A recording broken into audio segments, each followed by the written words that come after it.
Why did the Royal Thai Army attach a strip like this on the back of the helmet in the Phu Makua operation? If many people have watched the clip that Thailand released, it was the operation to retake Phu Makua. You can clearly see that the Thai side attached a strip like this on the back of the helmet.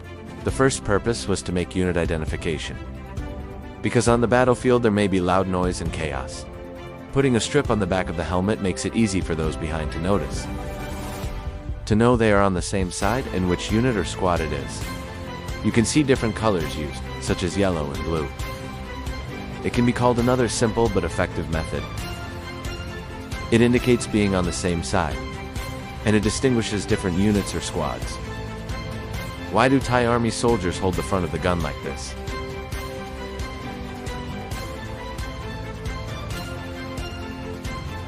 We can see this both in training and in the real operation at Phu Makua. Thai personnel use this posture to hold the front part of the barrel. We call this posture the C-clamp grip.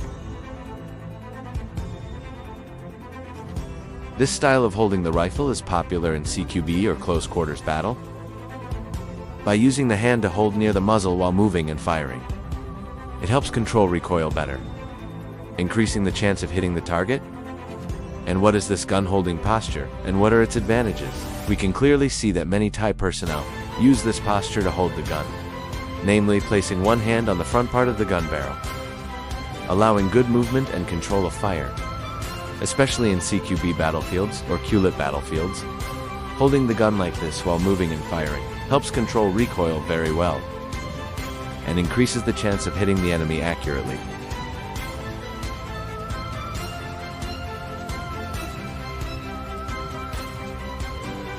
Why did the Thai Army use this kind of suppressive fire at Phu Makua? In the operation clip at Phu Makua, we can clearly see that the Thai Army used this movement and suppressive fire method. Fundamentally, this is a tactic used by infantry and special operations units. This tactic is called fire and maneuver. It is a tactic used in many countries around the world. And it is an arrangement of forces to deliver suppressive fire on the opponent, which in the clip is Phu Makua. The Thai Army used this tactic to maneuver, using forces from many units to help fire on various strong points. We can see that multiple units were brought in to operate together, to lay suppressive fire on the enemy. If we observe, we can see in the video that the Thai Army used suppressive fire by squad platoon company, first to apply pressure and lure the enemy to fire at that point, and have another unit maneuver around to provide covering fire or interdicting fire, causing the enemy to be confused and making the enemy retreat or sustain losses. From the fire and maneuver tactic, that is, shooting and moving forward to pressure the enemy. And another tactic used is the tactic called bounding and overwatch, and covering fire, which are two tactics that emphasize covering fire. By having one unit provide covering fire, and another team of personnel move toward the objective. The reason for doing this is to pressure the enemy, so they cannot deal with the unit that is moving in to seize that place. You can see that the tactics of covering fire and bounding overwatch is a tactic that alternates between firing and moving. For example, Unit A provides covering fire, and Unit B moves forward. When Unit B has moved forward, it then provides covering fire, so that Unit A can move forward. By firing and then moving alternately, both Unit A and Unit B will perform the task of suppressive fire on the enemy, and let the other unit alternate to advance forward. Doing this has the advantage that it allows movement of multiple elements at the same time and reduces losses, because one unit will provide covering fire, and when the other unit follows up, that unit will then provide covering fire. This makes it easier for multiple lines to move in close to the enemy. Bounding overwatch is another method that is used in many countries, such as the United States. It will be divided into 2 to 3 squads. Squad 1 provides cover, and another squad moves forward. And when the unit that moved forward reaches the position, it provides covering fire so the other units can gradually move up. Alternating covering fire and movement like this continuously will cause the enemy to become confused and unable to return fire effectively. Why did Thai soldiers kneel like this at Phu Makua? As can be clearly seen from the clip released by the army itself. There are many soldiers kneeling like this, preparing to fire, which at first glance may look like ordinary kneeling. But in fact it is a kneeling position trained thoroughly in the military,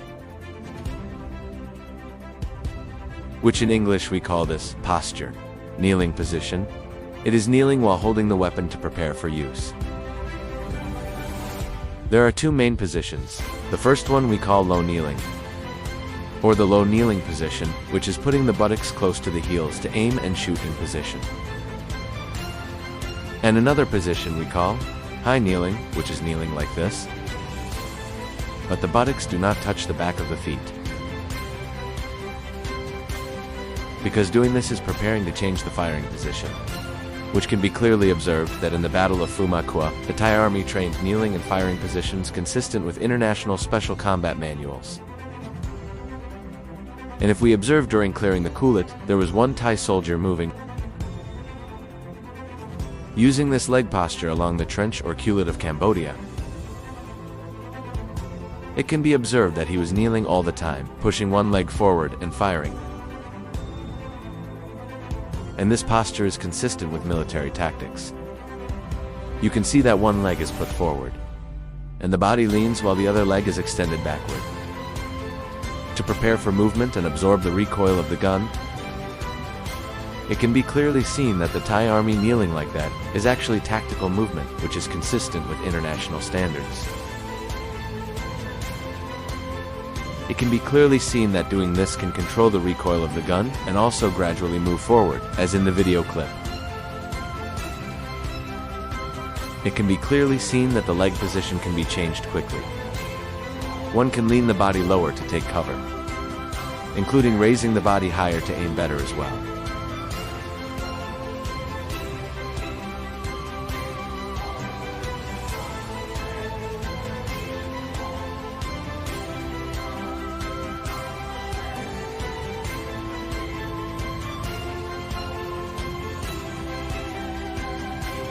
Why did Thai soldiers tap their comrades' back like this at Phu Makua?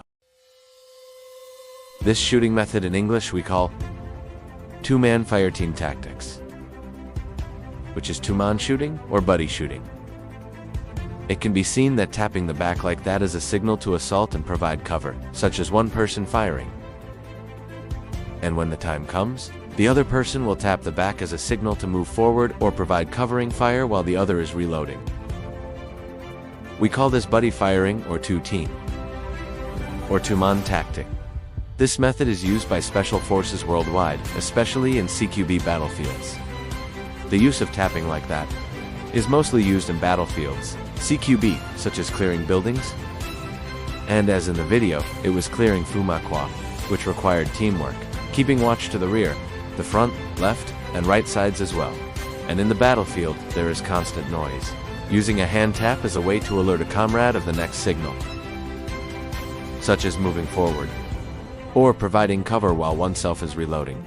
This method is used in many countries worldwide, especially by special forces. It is well trained in CQB battlefields. Using close movement like this includes keeping watch to the rear, the front, the sides, and tapping each other's back to send signals. It can be clearly seen that Thai soldiers tapping their comrades' backs like this is one of the CQB tactics, which is used in clearing the Phu Makua battlefield and Cambodian structures. We can see that special forces around the world also use this kind of tapping, especially in missions that require teamwork, keeping watch to the front, sides, and rear.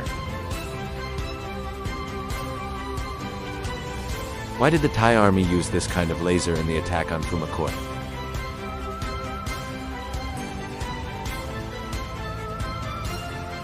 It can be observed that at the muzzle, there is this device installed. It is called AN-PEQ-15. The AN application.